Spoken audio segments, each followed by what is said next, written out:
मला घडवणारे शिक्षक. मी शाळेत होतो त्यावेळेला वर्गात 25-26 मुलं असायची. ही साधारण 50-55 वर्षापूर्वीची गोष्ट आहे.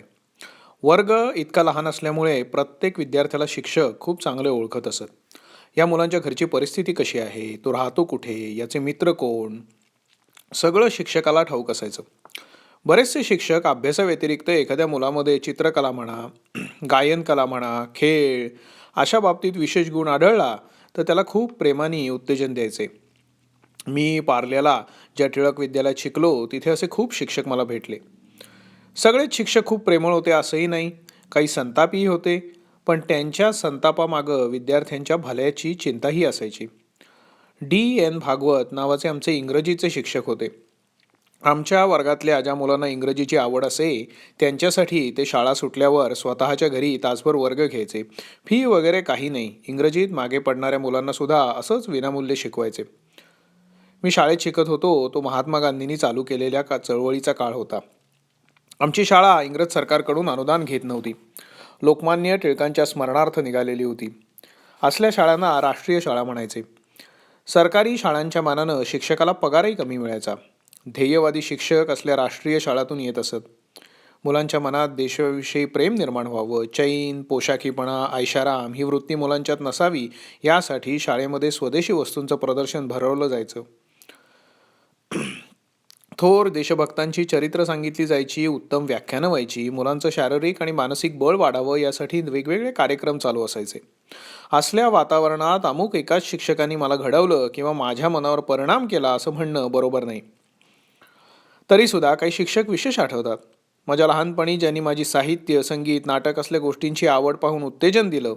तू चांगला लेखक होशील, नाटकात काम करशील, संगीतात प्रगती करशील असा नुसता आशीर्वादच नव्हे तर आत्मविश्वास निर्माण केला. अशा माझ्या शिक्षकांमध्ये तारकुंडे नावाच्या मास्तरांची मला खूप आठवण येते. तारकुंडे मास्तर आम्हाला फिजिक्स, केमिस्ट्री शिकवायचे, पण मैदानावर आमच्याबरोबर क्रिकेट खेळत, स्नेहसंमेलनात नाटकं बसवत. मी 15 वर्षाचा होतो त्यावेळेला बेबंदशाही नाटकाची मी एक स्त्री पात्रविरहित रंगावृत्ती तयार केली होती. तारकुंडे मास्तरांनी माझं नुसतं कौतुकच केलं नाही तर स्वतः ते नाटक आम्हा विद्यार्थ्यांकडून बसवून घेतलं. मी त्या नाटकात संभाजीचं काम केलं होतं. 1934 साली म्हणजे 50 वर्षापूर्वी पाठ केलेलं संभाजीचं स्वगत मला अजूनही आठवतंय. मी असं काहीसं म्हणालो होतो. सृष्टीची उलथापालत तर नाही झाली ना, मुंग्यांनी मेरू पर्वत तर गिळला नाही ना, वडवा नळानं समुद्र तर नाही जाळला ना, मग आम्हीच रे असे कसे नशिबी कम नशिबी. नाटकात भाषण दणकून झाल्यावर कडाडून पडणाऱ्या टाळ्यांचा पहिला अनुभव मी त्यावेळी घेतला आहे. तारकुंडे मास्तरांना मुलांवर कधी रागवावंच लागलं नाही. तारकुंडे मास्तर तसे चांगले उंचे पुरे होते, धिप्पाड म्हणावा अशी देहयष्टी होती, पण बोलण्यात इतका जिव्हाळा होता की फिजिक्ससारखा विषयी कवितेसारखा वाटायचा. तारकुंडे मास्तरांसारखे आमचे फडके मास्तर गणिताचे, पण उत्तम क्रीडापटू. गोरेपान, सळसळीत शरीर, खादीचा पायजमा, शर्ट आणि कोट असा वेश असे. डोक्याला टोपी न घालता येणारे माझ्या लहानपणी दोघंच शिक्षक होते, एक फडके आणि दुसरे V.D. चितळे. वास्तविक मी गणितात खूप कच्चा, पण फडके मास्तर त्याबद्दल मला कधीही न रागवता माझ्या पेटी वाजवण्याबद्दल खूप कौतुक करायचे. माझं संगीताचं प्रेम या गणिताच्या फडके मास्तरांनी आणि ड्रॉइंगच्या मास्तरांनी, कोणकर मास्तर म्हणून होते, त्यांनी वाढीला लावलं. गणिताप्रमाणेच चित्रकलेतही मला अजिबात गती नसायची. एकदा या कोणकर मास्तरांनी ड्रॉइंगच्या तासाला मला फ्री हँड ड्रॉइंग काढायला सांगितलं. मी आपला हताश होऊन समोरच्या कोऱ्या कागदाकडे बघत बसलो होतो आणि त्यांना काय वाटलं कोणास ठाऊक, माझ्याजवळ आले आणि म्हणाले, काय रे तुझा कागद कोराच. मी अगदी रडायच्या घाईला आलो. रडू आवरत म्हणालो, सर चित्र काढायला नाही येतो. अरे पण तू चित्र काढायला सुरुवातच केली नाहीस तर तुला येत का नाही हे कसं कळेल. रेगा तर ओढायला लाग, आलं तर आलं नाहीतर नाही. परवा पेटी काय छान वाजवलीस, ती काय आता आपोआप आली. अरे आपल्या बोटात काय लपलेलं असतं ते आपल्याला सुद्धा ठाऊक नसतं. मी लगेच रोगट काढायला सुरुवात केली. कोणकर मास्तरांचा आणि माझा एक खाजगी करार होता. मी इतर विषयात पहिल्या श्रेणीतले गुण मिळाले की ते मला ड्रॉइंगमध्ये पास करणार होते.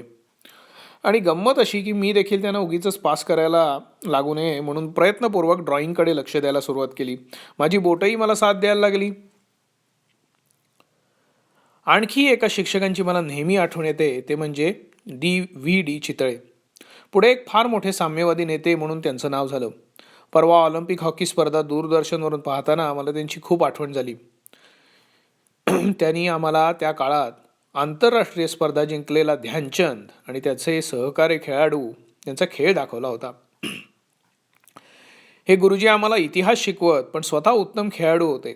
खूप देखणे होते, लालबुंद चेहरा, उत्तम आरोग्याचा आदर्श नमुना असावा असे दिसायचे.